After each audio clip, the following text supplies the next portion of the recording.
Hello everyone, সবাইকে সোনামণি learning সেন্টারে স্বাগত। আজ আমি নিয়ে এসেছি ভূগোলিকা ও পরিবেশ দশম শ্রেণীর বাণী সংসদের যে বইটি রয়েছে, কানাইলাল মণ্ডল ও আলোকনাথ ঘোষের বই। এই বইয়ের দ্বিতীয় অধ্যায় বায়ুমণ্ডল। এই অধ্যায়ের অনুশীলনীতে যত প্রশ্ন রয়েছে সমস্ত প্রশ্নগুলো আমি সমাধান করে দেব। তোমরা প্রত্যেককে বই বের করে আমার সঙ্গে সঙ্গে প্রশ্নগুলো বের করবে এবং সমাধান করে নেবে। তাহলে চলো শুরু করা যাক আজকের পর্বটি। দেখো অনুশীলনী, পশ্চিমবঙ্গ মধ্যশিক্ষা পর্ষদ প্রদত্ত নমুনা প্রশ্ন অনুসারে বিভাগ ক একে দেওয়া আছে সঠিক উত্তরটি নির্বাচন করো। প্রশ্ন মান 1। একের 1 মাসিক গড় তাপমাত্রা নির্ণয়ের সূত্রটি হলো।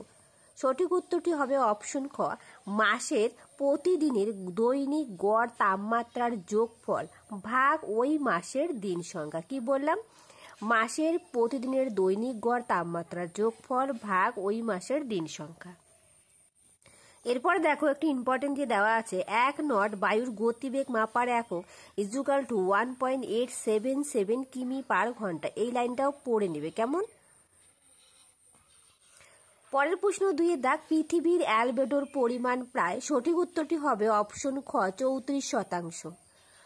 পরের প্রশ্ন 1-এর 3 বায়ুমণ্ডলের ঊর্ধ্বতম বিস্তার কত? সঠিক উত্তরটি হবে অপশন খ 10,000 কিলোমিটার বায়ুমণ্ডলের ঊর্ধ্বতম বিস্তার। পরের প্রশ্ন 1-এর 4 হেটেরোস্ফিয়ারের উচ্চতম স্তরটি হলো। সঠিক উত্তরটি হবে অপশন ক হাইড্রোজেন স্তর। হাইড্রোজেন স্তর হেটেরোস্ফিয়ারের উচ্চতম স্তর। পরের প্রশ্ন 1-এর 5 যে যন্ত্রের সাহায্যে বায়ুর আর্দ্রতা মাপা হয় তা হলো হাইগ্রোমিটার। হাইগ্রোমিটার যন্ত্রের সাহায্যে বায়ুর আর্দ্রতা মাপা হয়। আর থার্মোমিটার উষ্ণতা মাপার যন্ত্রের নাম, ব্যারোমিটার বায়ুর চাপ মাপার যন্ত্রের নাম, অ্যানিমোমিটার বায়ুর গতিবেগ মাপার যন্ত্রের নাম। তাহলে বাকিগুলো বলে দিলাম, নোট ডাউন করে রাখবে।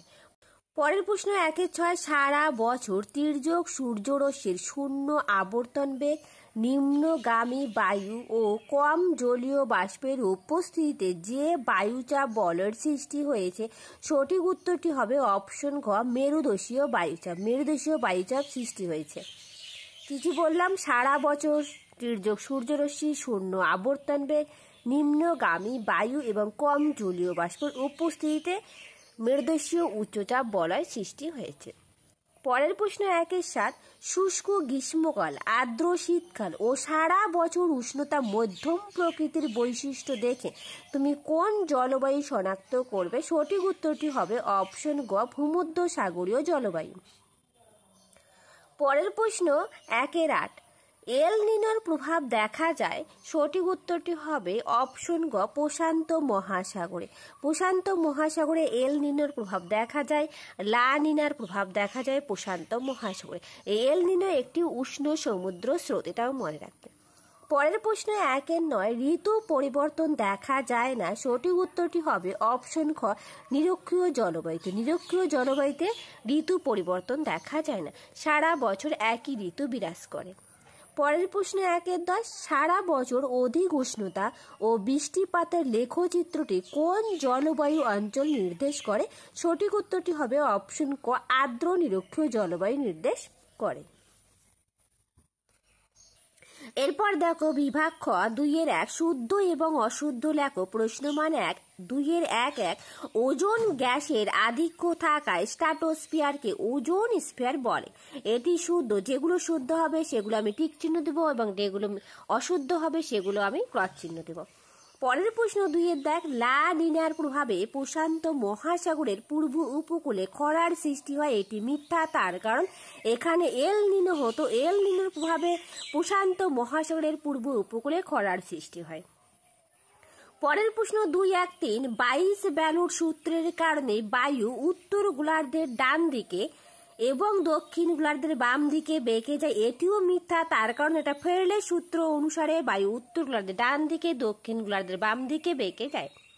পরের প্রশ্ন 2-1-4 মানচিত্রে সমান বৃষ্টিপাত যুক্ত রেখাকে সমপৃষ্ঠ রেখা বলে। এটিও মিথ্যা, তার কারণ মানচিত্রে সমান বৃষ্টিপাত যুক্ত রেখাকে বলা হয় সমবর্ষণ রেখা বা আইসোহাইট।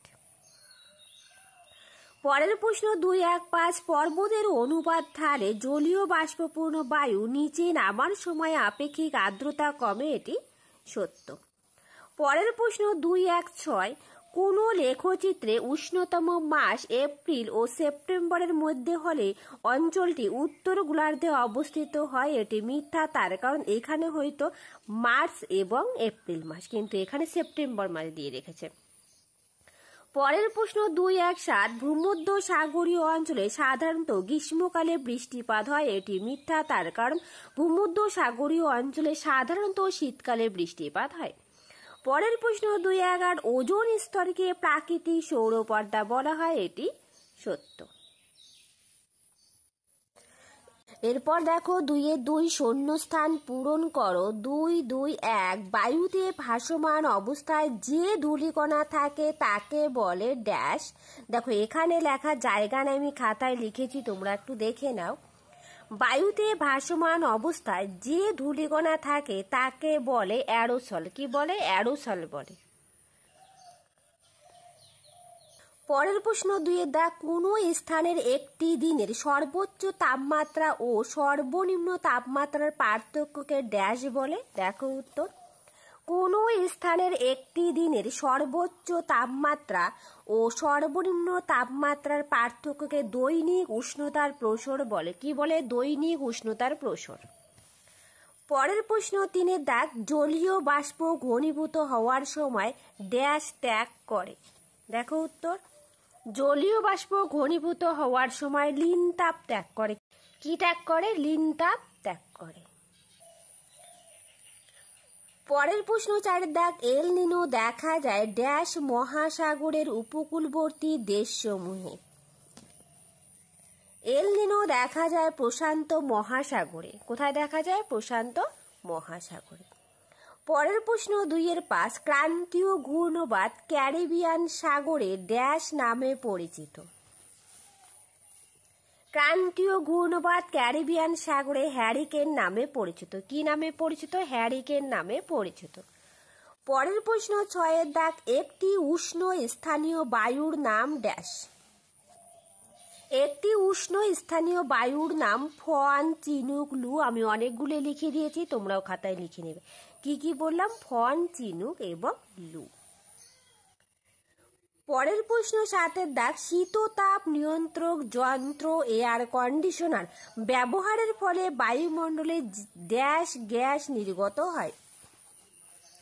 শীততাপ নিয়ন্ত্রক যন্ত্র ব্যবহারের ফলে বায়ুমণ্ডলে সিএফসি গ্যাস নির্গত হয়, অর্থাৎ ক্লোরোফ্লুরোকার্বন গ্যাস নির্গত হয়। এরই সাথে বলে রাখি, যদি তোমাদের ভিডিওটা ভালো লেগে থাকে প্লিজ একটা লাইক, শেয়ার অ্যান্ড কমেন্ট করবে, আর যারা নতুন সাবস্ক্রাইব করে পাশে থাকবে। আমি তোমাদের অনেকগুলো বই সলভ করিয়েছি, সমরেন্দ্রনাথ মোদকের বই, বসু মৌলিকের বই, রণজিৎ গোড়াঙের বই। সে যদি তোমাদের কাছে এই বইগুলো থাকে সেই বইগুলোর উত্তরও সলভ করে নেবে। পরের প্রশ্ন 8, কোন স্থানের উষ্ণতা বৃষ্টিপাতের লেখচিত্রে উষ্ণতা রেখাটি বছরের মধ্যভাগে নিম্নমুখী হলে স্থানটি ড্যাশ গোলার্ধে অবস্থিত হবে। দেখো উত্তর, কোন স্থানের উষ্ণতা বৃষ্টিপাতের লেখচিত্রে উষ্ণতা রেখাটি বছরের মধ্যভাগে নিম্নমুখী হলে দক্ষিণ গোলার্ধে অবস্থিত হবে। কোন গোলার্ধে অবস্থিত হবে? দক্ষিণ গোলার্ধে অবস্থিত হবে। পরের প্রশ্ন 9, ড্যাশ বায়ুকে স্থলবায়ু সমুদ্র বায়ুর বৃহৎ সংস্করণ বলে। উত্তর, মৌসুমী বায়ুকে স্থলবায়ু ও সমুদ্র বায়ুর বৃহৎ সংস্করণ বলা হয় মৌসুমী বায়ুকে। পরের প্রশ্ন 10, পার্বত্য বায়ু সাধারণত ড্যাশ বেলায় প্রবাহিত হয়। দেখো উত্তর, পার্বত্য বায়ু সাধারণত রাতের বেলা প্রবাহিত হয়। কখন প্রবাহিত হয়? রাতের বেলা প্রবাহিত হয়। এরপর দেখো 2-3 স্তম্ভ মিলাও, ক স্তম্ভ এবং খ স্তম্ভ। 2-3-1 মেসোপথ। মেসোপথ হবে বায়ুমণ্ডলের উষ্ণতা দাঁড়ায় 100 ডিগ্রি সেন্টিগ্রেড। ঘ নাম্বার। পরেরটা হবে 2-3-2 বার্ষিক উষ্ণতার প্রসর। বার্ষিক উষ্ণতার প্রসর হবে কোন স্থানের উষ্ণতম মাসের ও শীতলতম মাসের গড় তাপমাত্রার পার্থক্য। 2-3-3 বৈপরীত্য উত্তাপ। বৈপরীত্য উত্তাপ হবে ক, উচ্চতাপ বৃদ্ধিতে উষ্ণতা কমে না গিয়ে বেড়ে যায়। তারপর দেওয়া আছে 2-3-4 পম্পেরো। পম্পেরো হবে আর্জেন্টিনার পম্পাস তৃণভূমিতে প্রবাহিত শীতল বায়ু। তারাও আমি লিখে দিচ্ছি, তোমরা একটু লিখে নাও। দেখো বলে দিচ্ছি আরেকবার, মেসোপস বায়ুমণ্ডলের উষ্ণতা দাঁড়ায় 100 ডিগ্রি সেন্টিগ্রেড। বার্ষিক উষ্ণতার প্রসর হবে খ কোনো স্থানের উষ্ণতম মাসের শীতলতম মাসের গড় তাপমাত্রার পার্থক্য। বৈপরীত্য উত্তর হবে ক উচ্চতাপ বৃদ্ধিতে উষ্ণতা কমে না গিয়ে বেড়ে যায়। আর পম্পেরও হবে গ আর্জেন্টিনার পম্পাস তৃণভূমিতে প্রবাহিত শীতল বায়ু। এরপর দেখো স্তম্ভ ক এবং স্তম্ভ খ 2, 3, 1 আইটিসিজেড হবে ক নাম্বার উত্তর পূর্ব দক্ষিণ পূর্ব আয়ন বায়ু মিলিত হয়, এটা হবে এটা। 2, 3, 2 অ্যানিমোমিটারে কি হয়, বায়ুর গতিবেগ মাপার যন্ত্র নাম অ্যানিমোমিটার। পরে দেওয়া আছে 2, 3, 3 আবহাওয়া মানচিত্র হবে বৃষ্টিপাত, বায়ুর চাপ, বায়ুর আর্দ্রতা ইত্যাদি লিপিবদ্ধ থাকে। তারপর দেওয়া আছে 2, 3, 4 উষ্ণ মরু জলবায়ু হবে ঘ রাত্রিকালে প্রচন্ড ঠান্ডা ও দিনে প্রচন্ড গরম হয়ে থাকে। এই প্রশ্নগুলো মেলানোই আছে, এই স্তম্ভটা যেভাবে আছে সেভাবেই ঠিক। আইটিসিজেড উত্তর পূর্ব দক্ষিণ পূর্ব আয়ন বায়ু মিলিত হয়। অ্যানিমোমিটার বায়ুর গতিবেগ মাপার যন্ত্র। আবহাওয়া মানচিত্র বৃষ্টিপাত, বায়ুর চাপ, বায়ুর আর্দ্রতা ইত্যাদি লিপিবদ্ধ থাকে। আর উষ্ণ মরু জলবায়ু রাত্রিকালে প্রচন্ড ঠান্ডা, দিনে প্রচন্ড গরম হয়ে থাকে। তাহলে আজ রইল এ পর্যন্ত, আবার দেখা হবে নতুন আর একটা ভিডিওতে। এর পরের দিন আমি 2 কথায় উত্তর দাও, সংক্ষেপে লেখো, সংক্ষেপে ব্যাখ্যা করো, প্রশ্নগুলির উত্তর দাও। এই যে প্রশ্নগুলো রয়েছে এই প্রশ্নগুলো আমি পরের দিন নিয়ে আসবো। তোমরা যারা নতুন প্লিজ চ্যানেলটা সাবস্ক্রাইব করে পাশে থাকবে। তাহলে আজ রইল এই পর্যন্ত, আবার দেখা হবে নতুন আরেকটা ভিডিওতে। Thank you everyone.